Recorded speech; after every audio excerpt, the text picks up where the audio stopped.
Mark Epstein, the brother of Jeffrey Epstein. And Mark, from what you know, from what you saw, how close was your brother to Donald Trump? They were very close. They were good friends. Jeffrey used to sometimes tell me things that Donald said that were funny. I know Donald was in Jeff's office a lot back in the 90s. It's documented that Donald flew on Jeff's plane a number of times. I don't know if they ever checked, but I know Jeff flew on Donald's plane also. I don't know if they've ever looked at his flight logs.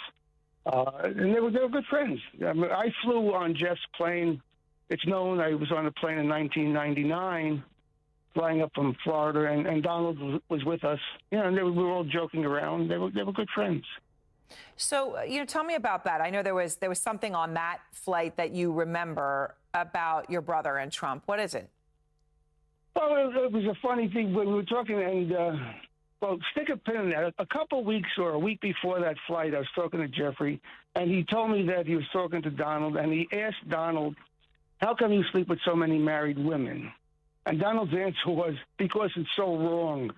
Now, amongst guys, it was a funny line. And then when we were on the plane a week or two later, Jeffrey asked Donald the same question. I know he did that for my benefit so that I could hear Donald say it. And Jeffrey asked him, "How come you sleep with so many married women?" And Donald said, "Because it's so wrong." Now, it's a funny line, but the answer is not the poignant part of the story here. The question is the poignant part, because for Jeffrey to ask him that question, number one, he would have to know that Donald slept with a lot of married women, so and he probably got that information from Donald. And it also, implies a confidence. That's not the kind of question you ask a casual acquaintance. How come you slept with so many married women? That's a question you ask a good friend that you can get away with asking those kind of questions. So that gives you an idea of how friendly they were. Yes, it does. It does. It certainly gives that perception. Now, okay, Mark, Trump admits they had a falling out with your brother. That's what he said happened. He has not shared what led to it. But here are some of the things that he has been willing to say about your brother. I want to play them for you. I was not a fan of Jeffrey Epstein. I threw him out of a club. I didn't want anything to do with him. Jeffrey Epstein was not somebody that I respected.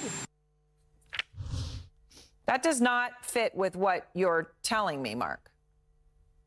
Yeah, I understand it doesn't. But he's trying to cover his butt. I mean, look, I understand people trying to distance themselves from Jeffrey because of what he was charged with and the circumstances he found himself in. I understand that. But I know that they were good friends, and I witnessed it myself. You mentioned something a moment ago that made me think of this, something that the White House told us.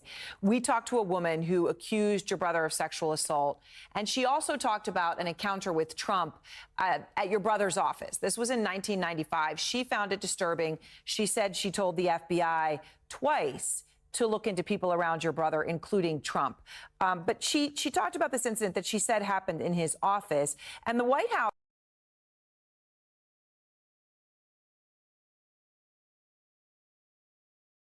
their response to us, Mark, they were categorical. They said, quote, "The president was never in Epstein's office."